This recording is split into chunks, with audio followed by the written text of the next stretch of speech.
hello' কি খবৰ ভাল আছেনে আপোনালোক ময়ো ভালে আছোঁ যোৱাকালি ৰাতি ইমান ডাঙৰ এজাক বৰষুণ দিল ইমান দিনৰ মূৰত বহুত ভাল লাগিল গৰমটো কমিছে ন অকণমান আজি মই আকৌ এটা নতুন ৰেচিপি লৈ আহিছোঁ ৰেচিপিটো হ'ল ৰঙালাও আগৰ চব্জি বহুতে বনাই খায় আৰু কমন হয় এইটো বাট আজি মই আপোনালোকক দেখাম কি মই কেনেকৈ বনাওঁ ঘৰত বলক চাওঁ প্ৰথমত মই ৰঙালাওৰ আগখিনি ভালকৈ ধুই লৈছোঁ ধুই লৈ এনেকৈ সৰু সৰুকৈ কাটি লৈছোঁ আপোনালোকে যদি ডাঙৰকৈ কাটিব বিচাৰে তেনেহ'লে ডাঙৰকৈ কাটিব পাৰে কাটা হৈ যোৱাৰ পিছত মই বস্তুখিনি প্লেটত থৈছোঁ এবাৰ আপোনালোকক দেখাই দি আছোঁ ৰঙালাওৰ আগ বনাবৰ কাৰণে মই লৈছোঁ বিলাহী পিঁয়াজ জলকীয়া ধনিয়া আলু আৰু লগত মছলা অলপ লৈছোঁ এতিয়া বলক মই আপোনালোকক বনাই দেখাম প্ৰথমত মই গেছটো অন কৰি কেৰাহীটো বহালোঁ তাৰপিছত মই অকণমান তেল দিলোঁ তেলখিনি গৰম হোৱাৰ পিছত মই পাঁচফোৰণ দিলোঁ পাঁচফোৰণখিনি ভালকৈ ফুটি যোৱাৰ পিছত মই কাটি থোৱা পিঁয়াজখিনি দি দিলোঁ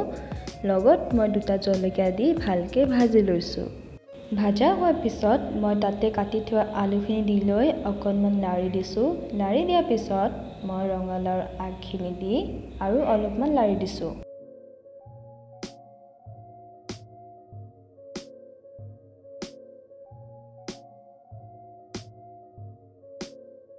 তাৰ পিছত মই দিলোঁ নিমখটো মই এজ পাৰ টেষ্ট দিছোঁ দেন হালধি দিছোঁ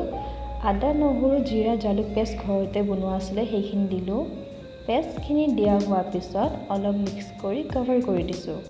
এতিয়া মই চাম হৈছেনে নাই এতিয়া হোৱা নাই আৰু অলপ সিজিব বাকী আছে এতিয়া মই এড কৰিছোঁ বিলাহীখিনি দি লৈ মই অলপমান টাইম বহাই থৈ দিছোঁ তাৰ পিছত মই আকৌ এবাৰ চাইছোঁ হৈছেনে নাই এইবাৰ হৈ গ'ল কমপ্লিটলি যিহেতু ভালকৈ সিজি গ'ল এতিয়া অকণমান পানী দি দিছোঁ যাতে মছলাখিনি ভালকৈ মিক্স হৈ যায় পানীখিনি দিয়া হোৱাৰ পিছত মই ভালকৈ আকৌ এবাৰ মিক্স কৰি দিছোঁ দেন কভাৰ কৰি আৰু অলপ টাইম সিজিব দিছোঁ এয়া আপোনালোকে চাব পাৰিছে ইমান ধুনীয়াকৈ সিজি গৈছে চব্জিখিনি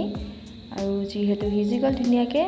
লাষ্টত মই কাটি থোৱা ধনিয়া পাতখিনি দি লৈ ছাৰ্ভ কৰি দিম পিছে আপোনালোকে ৰঙালাওৰ আগ খাই ভাল পায়নে মোৰ কিন্তু খুব প্ৰিয় যোনে কেতিয়াও খাই পোৱা নাই বনাবচোন এবাৰ বহুত ভাল লাগে এণ্ড মোৰ যোৱাকালি ভিডিঅ'টো চাইছেনে আপোনালোকে যদি চোৱা নাই মই লিংকটো ডেছক্ৰিপশ্যনত দি দিম আপোনালোকে এবাৰ চাই ল'ব আৰু নতুন আপডেটছ পাই থাকিবৰ কাৰণে মোৰ চেনেলটো লাইক শ্বেয়াৰ আৰু ছাবস্ক্ৰাইব কৰিব